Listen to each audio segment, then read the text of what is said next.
Welcome to your Colorado Weekly Avalanche Report. Welcoming back Deputy Director Brian Lazar of the Colorado Avalanche Information Center. Great to see you back this season. Oh, it's great to be back. I appreciate doing this with you all. It's great. Snow is already falling, and you just gave out your first winter snow alert. Can we dive right into this? Tell us about the conditions currently. Yeah, so we just started our regular forecasting operations, so you can expect the backcountry avalanche and weather forecast to come out daily. There is a change to what we've been doing in previous years, so you can still expect your backcountry avalanche weather forecast at 6 in the morning and by about 1 in the afternoon. But our backcountry avalanche forecasts are going to come out at 4:30 every day now, and they're going to forecast for the following 2 days. And we have started the season with a bunch of new snow. So we already have to be thinking about avalanches. If we take a look over at our new homepage map here, you can see that we've got a variety of conditions. I'm just going to slide our welcome banner off to the right. And you can see we've got anywhere from low danger in the northern and portions of the central mountains to moderate and considerable danger down in the southern mountains. And this is going to be with us kind of as we move into Friday. Snow continues through the weekend, but danger should gradually start to ease off. So it already looks like there's a lot of activity up in the mountains with snowfall. What can you tell us about that? Yeah, I mean, it's been a pretty good start to the snow season. We got, pretty good storms to close out the month of October. And then that left kind of our base coverage across most mountain areas. It was the portions of the central mountains that tend to pick up the most snow at the end of October. And so those have the deepest snowpack, which is around 2 feet. And that's in areas from the Grand Mesa through the Elk Mountains, all the way from essentially, Kebler Pass, Schofield Pass, all the way to the Aspen ski areas. So that laid the groundwork. The deepest snow is on high elevation, alpine, north-facing terrain. And so those are still the most problematic slopes. And after that snow at the end of October, we saw some avalanches like this one here, which is our first reported avalanche of the season from Schofield. Yeah, and that was right near Schofield Pass. This was a natural avalanche, but this coincided with those late October storms, just to give you an indication of how things are going to play out. And then shortly after that, we had another avalanche, which took place kind of just over the ridge crest south of Ashcroft here. And you can see this was, a sizable avalanche. It wouldn't have necessarily buried anybody, but getting dragged through really thin snow coverage from rocks like that is quite dangerous. And then just to start off November, we had in that same area south of Ashcroft, a skier triggered avalanche. And in this case, the skier triggered the avalanche one, which they didn't get caught in.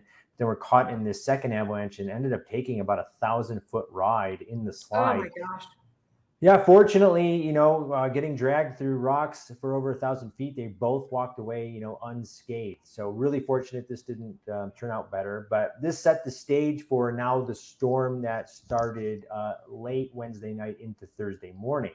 So those avalanches took place before the storm that started very late Wednesday night and into Thursday. Here's a simulation of our high-resolution WRF 2-kilometer model run that's showing the ongoing storm system. And you can see this is another healthy early season storm. And so those reds and pink colors, we're looking at, 2 and even down near Wolf Creek Pass as much as 3 feet out of the storm system.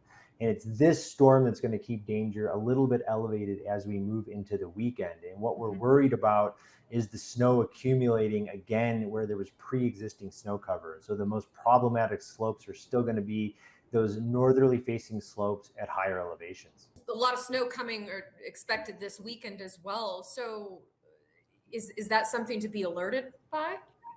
Yeah, so with continued snowfall as we move into the weekend, the big punch is coming, just prior to the weekend. But we're going to see lighter amounts of snow continue kind of on and off for the next several days and into next week. And what that does is just prevent the avalanche danger from easing as quickly as it otherwise might. And so it's going to be really important that people check their avalanche forecast. It's really early season. Avalanches are not going to be very big, but taking even a small ride with very thin coverage could certainly end your season early or worse. You just got to think about even small, short rides. You're getting dragged through rocks, down timber, and other really shallowly buried obstacles. Yeah, that does not sound fun and highly dangerous. what can you tell us more about? I mean, I know there's a lot of expert skiers that are used to this kind of backcountry skiing and extreme sports, but what do you suggest for someone that's never gone out by themselves before?